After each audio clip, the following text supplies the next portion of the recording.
Assalamualaikum warahmatullahi wabarakatuh. Halo semuanya, welcome to my YouTube channel. Perkenalkan, nama saya Muhammad Arbi Al-Afghani dengan NPM A1G0240117. Program studi Pendidikan Guru Sekolah Dasar dari kelas 1B. Di video pertama ini saya akan menjelaskan materi dari bab 1 mata kuliah pengelolaan pendidikan tentang filsafat pendidikan dan teori manajemen pendidikan dengan dosen pengampu Bapak Dr. Muhammad Kristiawan SPDI MPD. Dalam bab ini kita akan membahas mengenai dua materi, yaitu filsafat pendidikan dan teori manajemen pendidikan. Pertama, saya akan membahas mengenai filsafat pendidikan. Nah, teman-teman pada tahu nggak apa itu filsafat dan apa itu pendidikan? Filsafat, menurut Plato, pengetahuan yang berminat mencapai pengetahuan kebenaran yang asli. Filsafat tidak lain dari pengetahuan tentang segala yang ada. Menurut Francis Bacon, filsafat adalah induk agung dari ilmu-ilmu dan filsafat menangani semua pengetahuan sebagai bidangnya. Pendidikan. Pendidikan berasal dari kata dasar didik dan Kamus Besar Indonesia. Kata didik didefinisikan sebagai proses memelihara dan memberi latihan, ajaran tuntunan pimpinan mengenai akhlak dan kecerdasan pikiran. Nah teman-teman, jadi kalian tahu nggak apa itu filsafat pendidikan? Beberapa ajaran filsafat yang telah mengisi khasanah ilmu. Idealisme, yang berpendapat bahwa hakikat kenyataan dunia adalah ide yang sifatnya rohani atau intelijensi. Variasi aliran ini adalah idealisme subjektif dan idealisme objektif. Aliran ini memandang bahwa realitas akhir adalah roh, bukan materi, bukan fisik. Realisme, aliran ini memandang realitas secara dualitas. Realisme membagi bahwa hakikat realitas terdiri atas dunia fisik dan dunia rohani. Materialisme berpendapat bahwa kenyataan yang sebenarnya adalah alam semesta badania.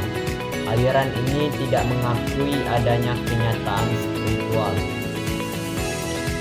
Pragmatisme merupakan aliran paham dalam filsafat yang tidak bersikap mutlak, tidak doktriner tetapi relatif tergantung kepada kemampuan manusia. Eksistensialisme memfokuskan pada pengalaman-pengalaman individu. Selanjutnya, makna filsafat pendidikan. Filsafat pendidikan adalah filsafat yang digunakan dalam studi mengenai masalah-masalah pendidikan. Filsafat akan menentukan mau dibawa kemana siswa kita. Filsafat merupakan perangkat nilai-nilai yang melandasi dan membimbing ke arah pencapaian tujuan pendidikan. Filsafat pendidikan pada hakikatnya adalah penerapan analisa filsafat terhadap lapangan pendidikan. John Dewey mengatakan bahwa filsafat adalah teori umum dari pendidikan, landasan dari semua pemikiran mengenai pendidikan. Sekarang kita akan membahas mengenai manajemen pendidikan. Pengertian manajemen pendidikan. Manajemen menurut Terry adalah kemampuan mengarahkan dan mencapai hasil yang diinginkan dengan tujuan dari usaha-usaha manusia dan sumber lainnya. Menurut Harsey dan Denkar, manajemen adalah proses bekerja sama antara individu dan kelompok serta sumber daya lainnya dalam mencapai tujuan organisasi adalah sebagai aktivitas manajerial. Pengertian pendidikan. Pendidikan, education, secara semantik berasal dari bahasa Yunani paidagogia yang berarti pergaulan dengan anak-anak. Menurut Langevel, pendidikan adalah setiap usaha, pengaruh, perlindungan, dan bantuan yang diberikan kepada anak tertuju kepada pendewasaan anak itu, atau lebih tepat membantu anak agar cukup cakap melaksanakan tugas hidupnya sendiri. Nah, pengertian manajemen pendidikan.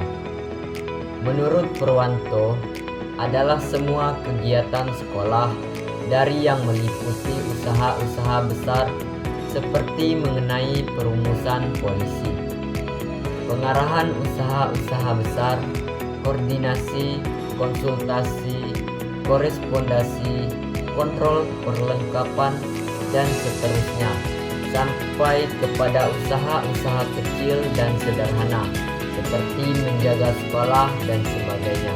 Menurut Usman, manajemen pendidikan adalah seni dan ilmu mengelola sumber daya pendidikan untuk mewujudkan suasana belajar dan proses pembelajaran agar peserta didik secara aktif mengembangkan potensi dirinya untuk memiliki kekuatan spiritual, keagamaan, pengendalian diri, kepribadian, kecerdasan, akhlak mulia, serta keterampilan yang diperlukan dirinya, masyarakat, bangsa, dan negara.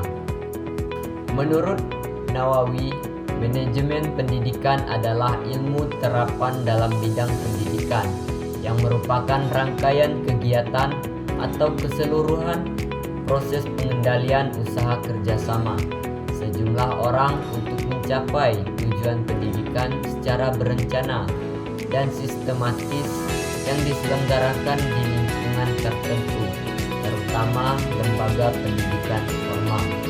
Selanjutnya, unsur-unsur manajemen pendidikan menurut Usman dan Henry Fayol. Yang pertama, manusia. Yang kedua, waktu. Yang ketiga, mesin. Yang keempat, uang. Yang kelima, metode. Yang keenam, pasar. Dan yang terakhir, barang. Selanjutnya, dalam teori organisasi klasik yang pertama kali diperkenalkan oleh Fayol. Pertama, teknikal, yaitu kegiatan memproduksi dan mengorganisasikannya. Kedua, komersial, yaitu kegiatan membeli bahan dan menjual produk. Ketiga, finansial, yaitu kegiatan pembelanjaan. Keempat, security, yaitu kegiatan menjaga keamanan. Kelima, akuntansi, yaitu kegiatan akuntansi. Keenam, manajerial, yaitu melaksanakan fungsi-fungsi manajemen.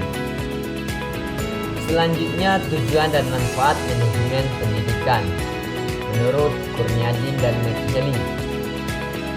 Pertama, terwujudnya suasana belajar dan proses pembelajaran yang aktif, inovatif, kreatif, efektif, menyenangkan. Kedua, terciptanya peserta didik yang aktif mengembangkan potensi dirinya untuk memiliki kekuatan spiritual, keagamaan, pengendalian diri, kepribadian, kecerdasan akhlak mulia, serta keterampilan yang diperlukan dirinya, masyarakat, bangsa, dan negara. Ketiga, terpenuhinya 1 dari 4 kompetensi tenaga pendidik dan tenaga kependidikan. Tertunjangnya kompetisi profesional sebagai pendidik dan tenaga kependidikan sebagai manajerial. Keempat, tercapainya tujuan pendidikan secara efektif dan efisien. Kelima, terbekalinya tenaga pendidikan dengan teori tentang proses dan tugas administrasi pendidikan. Keenam, teratasinya masalah mutu pendidikan. Dan yang ketujuh, terciptanya perencanaan pendidikan yang merata, bermutu, relevan, dan akuntabel, serta meningkatnya citra pendidikan yang positif. Adapun pembagian manajemen. Manajemen puncak tugasnya mengembangkan rencana-rencana yang luas untuk lembaga dan mengambil keputusan-keputusan penting. Manajemen menengah tugasnya bertanggung jawab untuk mengembangkan rencana-rencana operasional yang lebih luas dan menerapkan rencana yang dibuat oleh manajer puncak. Manajemen pelaksana tugasnya bertanggung jawab untuk melaksanakan rencana-rencana yang dibuat oleh para manajer menengah. Komposisi keterampilan manajemen. Keterampilan teknik, keterampilan manusiawi, keterampilan konseptual. Kemudian ruang lingkup manajemen pendidikan.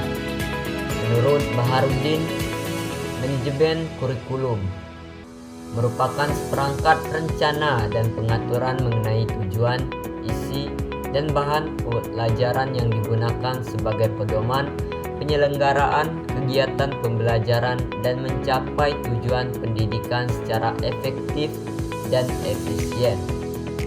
Manajemen personalia adalah serangkaian proses kerjasama mulai dari perencanaan, pengorganisasian, pergerakan, dan pengawasan dalam bidang personalia dengan mendayagunakan sumber daya yang ada secara efektif dan efisien, sehingga semua personal sekolah menyumbang secara optimal bagi pencapaian tujuan pendidikan yang telah ditetapkan.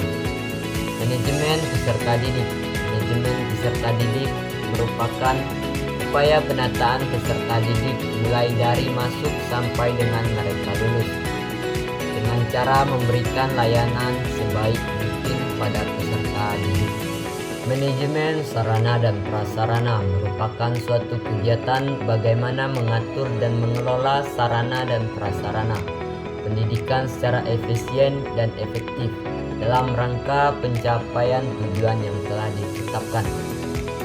Manajemen keuangan atau pembiayaan adalah serangkaian kegiatan perencanaan, melaksanakan dan mengevaluasi serta mempertanggungjawabkan pengelolaan dana secara transparan pada masyarakat dan pemerintah.